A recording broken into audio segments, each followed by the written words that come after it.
እስካሁን አጀንዳ የማሰባሰብ የምክክር መድረክ ያልተካሄደበት የትግራይ ክልልን ምክክር ከክልል ውጪ ማድረግ እንደ አማራጭ እየታየ መሆኑን የሀገራዊ ምክክር ኮሚሽን አስታውቋል። የኮሚሽኑ የሥራ ዘመን ከሁለት ሳምንት በኋላ የሚጠናቀቅ ከመሆኑ ጋር ተያይዞ የሥራ ዘመኑ የመራዘሙ ጉዳይም መነጋገሪያ ሆኗል። ኤርሚያስ በጋሻው ተጨማሪ አለው። በሕዝብ እንደራሴዎች ምክር ቤት የዲሞክራሲ ጉዳዮች ቋሚ ኮሚቴ የኢትዮጵያ ሀገራዊ ምክክር ኮሚሽንን የ2018 የመጀመሪያ መንፈቅ ዓመት አፈጻጸም ገምግሟል። የሀገራዊ ምክክር ኮሚሽኑ ከትግራይ በስተቀር በሁሉም ክልሎችና በሁለቱ ከተማ አስተዳደሮች እንዲሁም በ6 የውጭ ሀገራት ከተሞች የአጀንዳ ማሰባሰብ የምክክር ሂደት ማጠናቀቁም ተነግሯል። ለዋናው ሀገራዊ ምክክር ጉባኤም 170 የአወያዮች መረጣና ሌሎች ቅድመ ዝግጅቶችንም እያከናወነ መሆኑ ተመላክቷል። በትግራይ ክልል ግን ከፕሪቶሪያ ስምምነት ማግስት አንስቶ በርካታ ጥረቶች ቢደረጉም እስካሁን በክልሉ የምክክር ሂደት መጀመር አልተቻለም።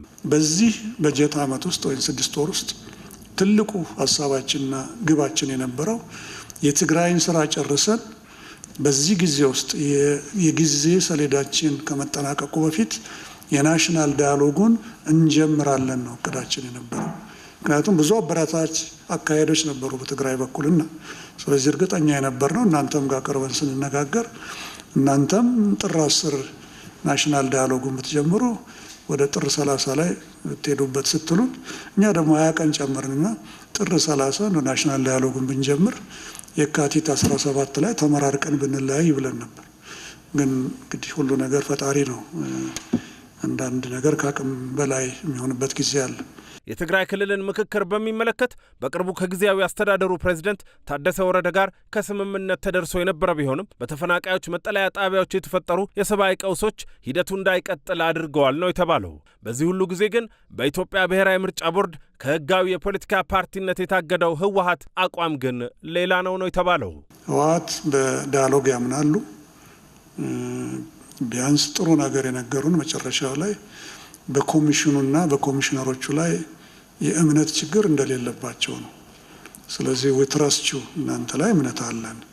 ስለዚህ ይህም አንድ ጥሩ ነገር ነው እና ሆኖም ግን ብዙ በፌደራል መንግስትና በእኛ ክልላዊ መንግስት መካከል ሊፈጸሙ የሚገቡ እና እንዲፈጸሙ ያቀረብናቸው ጥያቄዎች ስላልተፈጸሙ ቢያንስ በእኛና በህወሓትና በትግራይ ህዝብ ውስጥ ለጊዜው የዚህ ዳያሎግ ሂደት ላግዠሪ ነው ብለውናል።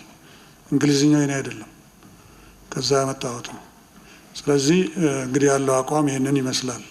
ይህም ሆኖ ኮሚሽኑ ትግራይ ክልል ያልተካተተበት ምክክር ሙሉ አይሆንም የሚል እምነት ስላለው ጥረቱን አጠናክሮ መቀጠሉ ተነግሯል። ይህ በእንዲህ እንዳለ በዚህ መድረክ ላይ የትግራይን የምክክር ሂደት ከትግራይ ውጭ የማድረግ አማራጭ ላይም ሀሳቦች ተንጸባርቀዋል።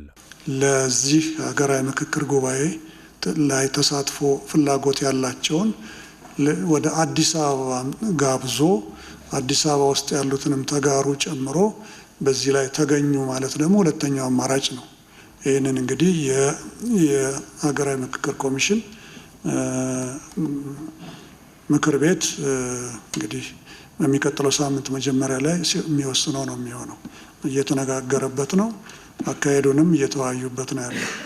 ሌላኛው የዚህ መድረክ መነጋገሪያ የነበረው ደግሞ የኮሚሽኑ የሥራ ዘመን ጉዳይ ነው። የሀገራዊ ምክክር ኮሚሽን የተራዘመለት የሥራ ዘመን የካቲት 17 2018 ይጠናቀቃል። ቀሪ ሥራዎቹን በዚህ 2 ሳምንት ውስጥ ማጠናቀቅ ደግሞ የሚቻል አይደለም። ኮሚሽነሮች መቻኮል ሁሉንም ተወቃሽ ያደርጋል ሲሉ ተደምጠዋል። የቀረን ጊዜ ምናልባት ስለ ጊዜ ብዙ ጊዜ ስንናገር በዘመናት የቆዩ የተንከባለሉ ጉዳዮች ራሳቸው ናቸው በዚህ ሂደት ውስጥ ሊፈቱ የሚፈለጉት። ስለዚህ ሊበቃቸው ይችላል የሚባለውን ምክር ቤቱ ወስኖበት ውሳኔ ያሳርፍበታል የሚል ተስፋ አለን። ይሄንን በታላቅ ተስፋ ህዝብ የሚጠባበቀውን ነገር ጊዜ አሳጥረን ውሽልሽል የሆነ ነገር ብናቀርብ ህዝብም መንግስትም ሌሎችም ደግሞ ቅድም ፕሮፌሰሩም እንዳሉት ይሄንን ፕሮሰስ አምነውበት ከኛ ጎን የቆሙት የውጭ ሀገር ዜጎች ሁሉ ሊታዘቡን ይችላሉ። የዚህ እኔ መልእክት ምንድነው? ስሙ አታቻክሉን። ለፊታችን የቀረውን ስራ ሪዝነብሊ መመዘን አለብን። ስራውን ላለፉት 4 ዓመታት መርተን አይተነዋል። ቀሪ ስራዎች አሉን። በምን ያህል ጊዜ እንጨርሳለን የሚለውን ቀደም ፕሮፌሰርም እንዳሉት ክቡር ኮሚሽነሮችም እንዳሉት ተነጋግሮ አንድ የሆነ ነገር ማስቀመጥ የሚገባ ይመስለኛል።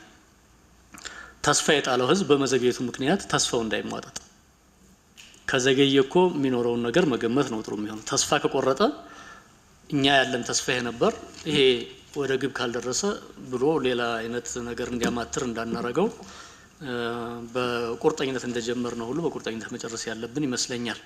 በህዝብ እንደራሴዎች ምክር ቤት የዲሞክራሲ ጉዳዮች ቋሚ ኮሚቴ ሰብሳቢው አክለው ኮሚሽኑ ያሉ ነባራዊ ሁኔታዎችን ከግምት ያስገባ ረቂቅ የጊዜ ሰሌዳ ለምክር ቤቱ እንዲያቀርብ አቅጣጫ ሰጥተዋል።